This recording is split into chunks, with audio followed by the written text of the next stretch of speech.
Good day, and thank you for tuning in 3D, the Daily Divine Direction broadcast. For all of our new listeners and viewers who are tuning in for the very first time, I'm Pastor Pope, and thank you for allowing us to come into your viewing environment. We are here with you every Monday through Friday from 12:30 p.m. until 1 p.m. Eastern Daylight Time, broadcasting live from the FijiWater.com sponsored studio, where you can discuss careers, finances, entrepreneurship. You can discuss marriage, divorce, raising children, blending families. You can discuss dating and relationships. Whatever's in your heart and whatever's on your mind, God is concerned about that which concerns you. So we are here with you and for you in 3D, the Daily Divine Direction broadcast, which is brought to you daily by Fiji Water, Earth's finest water. You may already know that Fiji water comes from Fiji. However, did you know that it is created by nature? It is untouched by man. It starts as a tropical rainfall which slowly filters through layers of volcanic rock, where the water collects in a natural, sustainable artesian aquifer where it is bottled right at the source, free from human contact until you unscrew the blue cap. Fiji Water, Earth's finest water, will be delivered right to your front door when you subscribe for delivery, and you'll save money at FijiWater.com. This is not just ordinary water. This is Earth's finest water at FijiWater.com. And right now, if you order 2 cases or more from FijiWater.com, you will receive a 25% discount on your order of 2 cases or more. It is not a subscription. 2 cases or more. The code is SPRING because spring has sprung at FijiWater.com. This is Earth's finest water. And for those of you who continue giving on the give segment of our app at New Life-Delaware, and those of you that have made a weekly or monthly commitment to support the broadcast by giving on the contribution pages of our websites at NewLifeMinistriesInternational.com and NewLifeInternationalCDC.com, we thank you for your support and for your commitment as we fulfill our commitment to God to be here for you in 3D, the Daily Divine Direction broadcast. So I want to say to all of our listeners and viewers, yesterday we had an issue with our technology on YouTube. We had an issue on all of our technology initially, but we did not have a YouTube broadcast for yesterday. But we are once again live, Facebook Live, YouTube Live, RadioFreeNetwork.com Live. Go to RadioFreeNetwork.com. Click on radio, the drop box will appear. Click on New Life, and every broadcast will be available to you.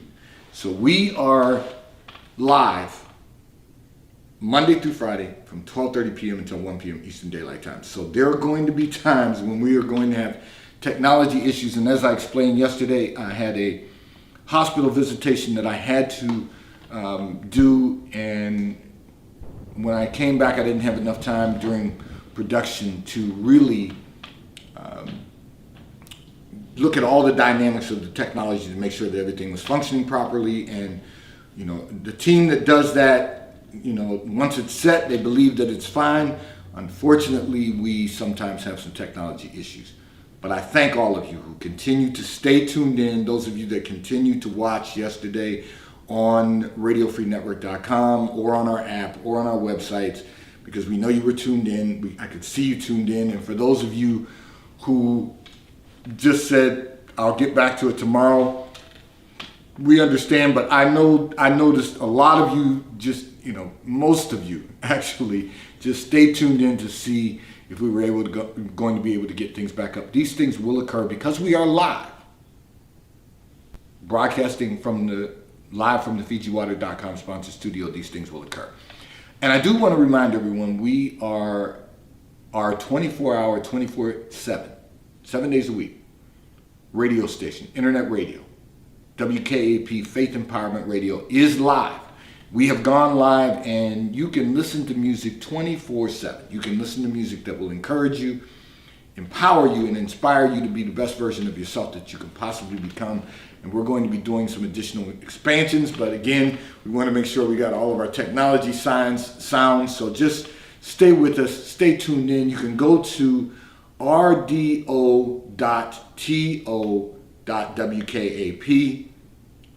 pardon me, rdo.to/WKAP, or you can go to radiofreenetwork.com, click on radio, the drop box will appear, click on the WKAP link, and you can listen to our radio station, our internet radio station, 24 hours a day, 7 days a week. And I want to thank all of the people in Africa and India who were on the radio station. I can see where people are tuning in from, and of course, we thank all of you who are in Europe listening to both the 3D Daily Divine Direction broadcast and our Faith Empowerment radio station. So I'm thankful to all that God continues to do, even when we have those moments of challenges with technology. So I'm going to address a communication that came in from one of our listeners and viewers who indicated that you want to buy your children a dog. You have 3 children. You have children who are adolescents to, you've got one who's about to become a teenager. The others are a couple years apart, each one of them, except for the oldest and the youngest, which, that's a dynamic that's common. But let me say this. The problem is that you want to buy a dog for your children. However, your husband refuses to buy one or to help you take care of it if you buy one for the children. You want to know what you can do to get him to change his mind. And my immediate answer to that is nothing. And let me tell you why. So first of all, let's make sure that we understand something. As parents, we should be on the same page. We should be on the same page. So you don't want to buy one if he doesn't want you to buy one. And I know some people are going to say, well, if she wants to spend her money buying a dog, she should be able to do that. But that's not true. See, this is what society teaches us. The truth of the matter is you've got to walk together in agreement. And the reason is because you're the helpmate and he's the head of the household, the head of the family. But that's not the problem here. When you walk in agreement together, that means that you're going to work it together. Even though he's the head of the family and you're the helpmate, you want to do this, but he would have to help you to take care of the dog. Because your children are only going to take care of the dog until the novelty wears off. Now let me explain to you how I know this to be a fact. Even if you have a child who is like our daughter. So when our daughter she wanted a dog. And my wife and I discussed it first. And I wasn't opposed to it like your husband is opposed to it. But what I said to her is, let's set some requirements of her first. And let's see if she fulfills those requirements. And then we can talk to her or we can tell her that she can get a dog, but she's going to have to do some research. So I'm giving you a practical application because I've lived this experience. So our requirement was that she had to make the honor roll 2 consecutive semesters. Can't make it the first semester, miss it the second, make it the third, miss it the fourth, and expect to get a dog in the summer. That's not going to happen. So she has to make it 2 consecutive semesters because we want that to be a pattern. We want you to work to that end. So she was in 7th grade, and we said to her, if you make the honor roll 2 consecutive marking periods and do the research to find a dog that would fit our family, we'll buy you a dog. So fast forward, she goes back to school, she makes the honor roll 2 marking periods consecutively. So we go to buy her a dog. We end up with 2 dogs because they didn't want to break them up. So they were from the same litter, the last 2 dogs, they were pugs. She did research for a year to determine what would fit well with our family. Having said that, here's the problem. Our daughter grows up. See, we don't think these things all the way through. She grows up from 7th grade. I guess she got the dogs the summer of her 8th her 8th grade. I think it might have been 7th, but the reality is this. She grows up, she goes off to college, can't have dogs her freshman year because she's in the dorm. Then we move her into an apartment and she says, I can't take the dogs because my apartment doesn't take a dog. Then secondly, it was my social life my academics and my social life won't allow me to take care of the dog effectively and efficiently. So we inherit the dogs. The dogs live to be 14, almost 15, and the other one lived to be 18. So the female went first, the male went second. We had them for 18 years. And as they begin, so all the vet cost and vet trips were done by us. Now, when she was younger, she got up every day through middle school, remainder of middle school and high school. She got up every day. She took care of her dogs. She took them out for a walk. She fed them. She came home. She took them out for a walk. She fed them. She did all of those things. Of course, we had to take her to take them to the vet because she wasn't old enough to drive. And even when she was old enough to drive, then she's involved in high school, extracurricular activities. She's a cheerleader. She's a color guard. She's, all of those things. And so the vet appointments then became our responsibility, even after she was old enough to drive. But then she goes off to college, and those dogs are no longer with us. But all that time that she was off at college, we took the dogs to visit her, but they were no longer her dogs. They became our dogs. They became an additional mouth to feed. Well, 2 of them. They became doctor's appointments, vet bills. All of those things became our long-term response. They were no longer pets. They were a line item. So your husband's thinking this through and saying, I know what this is going to look like 10 years from now, or even over the next 10 years. The novelty's going to wear off on your children, and they're not going to be responsible for walking the dog. They're not going to be responsible for feeding the dog. They're going to be, I've got homework, I've got extracurricular activities. You have 2 boys and a girl. You didn't tell me that in your communication, but God allowed me to see in that secret place of your life. They're not going to take care of the dogs or the dog. I know someone's saying, Pastor, you're having a flashback, but I'm telling you, all those additional costs you've really got to think it through and decide if that's going to be best for your family. Or is this just a novelty item that you're going to have around for a period of time? I think service dogs are great because they serve a purpose. Dogs don't, listen, they don't grow up and leave and go off to college. They're going to be with you until the day they die. They will offer you some companionship and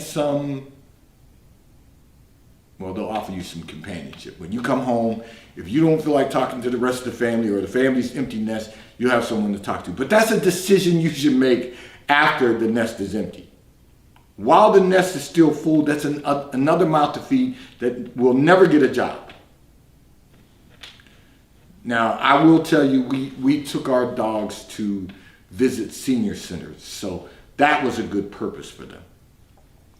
But this whole thing, I love dogs. I think they're wonderful. I don't have any problems with someone deciding when you're older that you want a dog, and the kids are out of the house, you decide you want to have a dog. That's fine, because you'll be taking the dog for vet visits and buying 40-pound bags of food and all of those things. And yes, I probably am having a flashback, but what I'm telling you is that it's a responsibility. And your husband's thinking those things all the way through, and he's saying, I'm not willing to take on that additional responsibility. So the short answer is there's nothing I can say that's going to help you convince him to buy the kids a dog. I really think dogs should be for people who are single, who do not have children, who are not planning on having any children anytime soon, and for elderly people who want someone for companionship. And when I say elderly, meaning my age group that's still old enough to get them to the vet without too much challenge, and still that's the only time I would recommend for anyone to buy a dog. I know people do it for teaching their children responsibility, but at the end of the day, when they're young, that might be fine, that might be cute, but at the end of the day, once they become active in middle school and high school, the chances of you getting them to do everything that needs to be done for the dog is not going to be conducive for your success. That's all I can add to this, because I've lived that experience, and I know that is not an experience that, and then having to put them down when they get old enough that they can't really function anymore, and it's painful for them to function. Having to put them down, that's a traumatic experience, particularly for the wives and even the adult children sometimes. It's just not something that you really should consider doing until after the children are out of the house. Particularly since your children are not 5, and you get them at 5, by the time they're 15, in many cases the dogs are gone. The pugs were anticipated to live, I guess, 10 to 12 years. We had them for almost 15 and 18. The vets would say when we took them to the vet, I don't know what you're doing with these dogs, but their coats are beautiful. They're in great health. I don't know what you're doing, but they're going to live a long time. And they did. They lived to be almost 15 and 18. You got to take that into consideration. That is not a member of the family. That is a line item on your budget. This segment of the broadcast has been brought to you by T-Mobile, America's largest, fastest, and most reliable 5G provider at no extra charge. So if you are currently not a T-Mobile customer, you may call or text on the T-Mobile call or text line at 267-992-1424. We will place you into our queue so that you may become a T-Mobile customer and experience America's largest, fastest, and most reliable 5G provider at no extra charge. Taxes and fees are included in your bill, and if you auto pay by attaching a credit card to your account, you will receive a discount on your monthly bill at T-Mobile, America's largest, fastest, and most reliable 5G provider at no extra charge. I'm going to address another communication that came in from one of our listeners and viewers who indicated that you are always a first date girl. However, guys never ask you out on a second date, and you want to know, how do you get men to explore a relationship with you? So let me say this. You've got to really change your language. You can't just say you're never a second date. You've been on a second date, but it didn't go any further than that. So that's why you're using that analogy, that you're a first date girl. And for many people, there are different reasons that they're only a one date person. And it could be personality issues. It could be, the differences of personalities, conflict of personalities. There could be a number of reasons why many people at first date people. You're not a first date person for those reasons. There's nothing wrong with you. The men who do not ask you out on a second date are doing you a favor. If a man does not want to go out on a second date with you, he's doing you a favor. And the reason is because of this. You are a woman of standards. You are a woman who has been successful in your career. You are a woman who has begun to build a life. Well, not begun, you built a life for yourself. So you have standards. But because of your physical appearance, Men constantly ask you out. The problem is they ask you out and they either determine that they're inadequate to date you, or they realize that your standards are going to hold them to a higher standard. You've got to recognize that all of those men who have come through your life, and there have been many who have asked you out, when they run, they've done you a favor. Because what you don't want to do is become connected to someone who is not going to add value to your life. It's not going to add to the quality of your life. And I'm not saying that they have to be equal with you in their career. I'm not saying that they have to have the same success that you've had. What I am saying is that all of that should be a consideration. And what I mean by that is they too should have standards and goals. But what you're going to need to do is stop going on first dates with people, on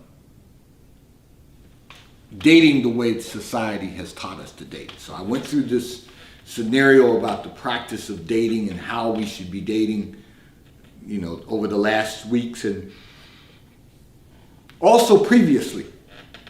All of those men have done you a favor.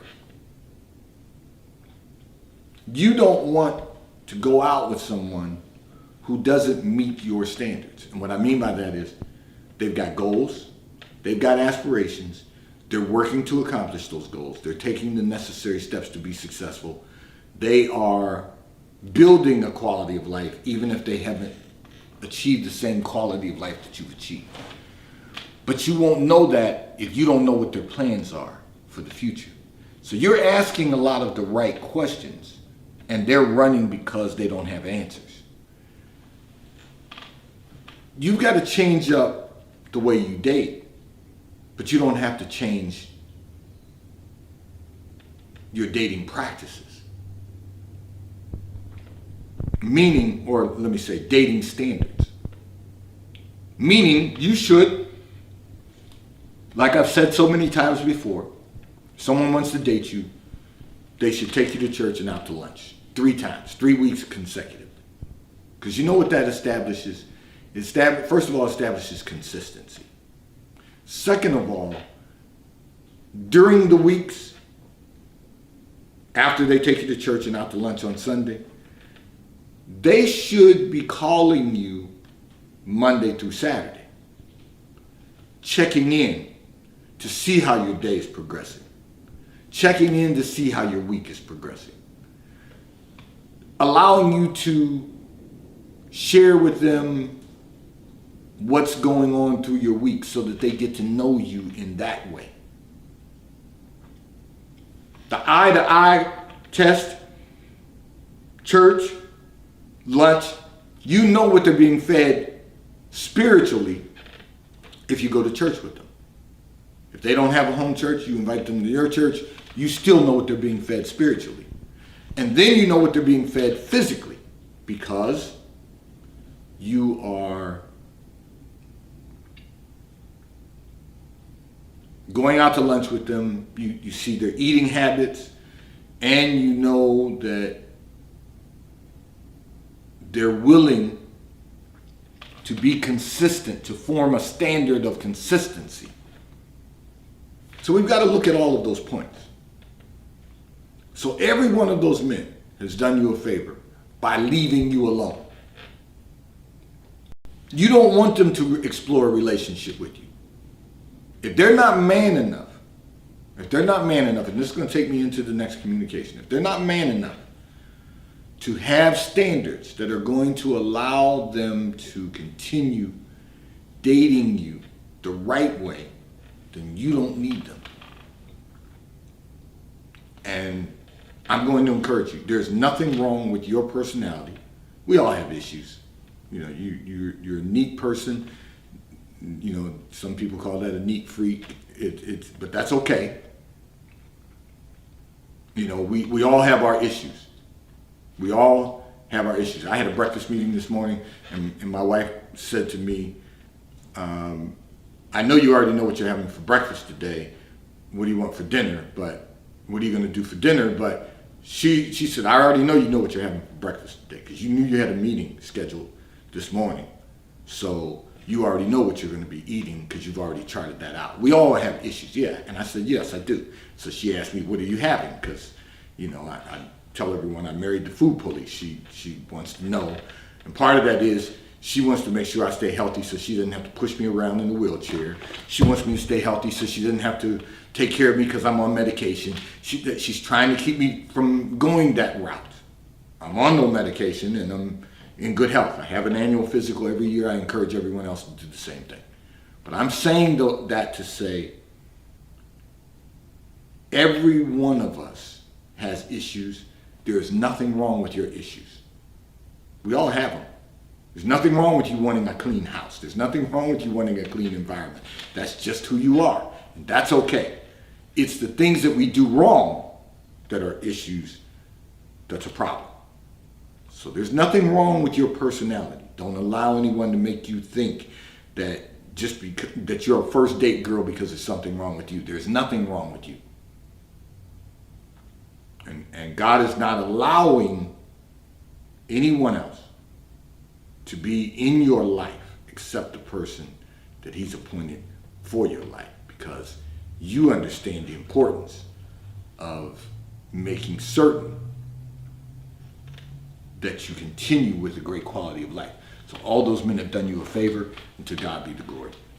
This segment of the broadcast has been brought to you by Charles Tyrwhitt, located in London, the UK. They also have stores in New York, Chicago, Washington, D.C., and at the King of Prussia Mall in King of Prussia, Pennsylvania. So if you're in any of those areas, stop in at their retail stores. They have everything a man could possibly need: shirts for men, ties for men, suits for men, and accessories. If you're not in any of those areas, you can order from Charles Tyrwhitt at ctshirts.com. They will ship and deliver right to your front door in an appropriate period of time. And The White Company, located in London, the UK. They also have a store on Fifth Avenue in New York. So they have everything you could possibly need. Stop in at the retail store if you're in New York. They have home goods, clothing for men, women, and children. And if you're not in New York, you can order from The White Company at thewhitecompany.com. They too will ship and deliver right to your front door in an appropriate period of time. I know I said it, that last communication was going to take me into another communication, and it does, because you want to know what is it with men wanting to split the check on dates, and if you're traveling somewhere, they want you to pay your own way, your own cost. You want to know what's going on with men that do not want to pay for meals, drinks, or travel any longer. And here's what you said. You said the game has changed, and it's no longer fun for you to be single, and that's the problem. This is not a game, nor is it about fun. You have to be dating for a purpose. Now, I will say this. Any man who wants you to split the check with him when he takes you out on the date, that is the last person you should be going out with. If a man doesn't want to pay for the meal when he's asking you, now remember, I already went through the dating scenario, church and out to lunch. Now, men, I'm saving you some money because you don't have to take them out to a fine dining restaurant to wine and dine them. Take them to church, take them to lunch. If they don't want to do that, you don't need them. For women, if he takes you to lunch and he wants you to split the check, you shouldn't date him again. You shouldn't. He's told you all that you need to know. He's not going to be a provider. He's going to want to do things the way the world teaches you to do them. You shouldn't want someone who wants to split the check. But at the same time, you shouldn't be worried about meals and drinks and travel if you have not determined that this is someone you want to build a life with. That's when you get to those places. That's when you get to that point. You need to know that this is the person that God has assigned for your life. And if you don't know that, you don't know enough to be involved in a relationship with that person. This is not a game. This is not about fun. This is about your life. And it's not just about a single life. It's about a life being built together by two people that God has joined together, that no man can separate and put asunder. Today's Daily Divine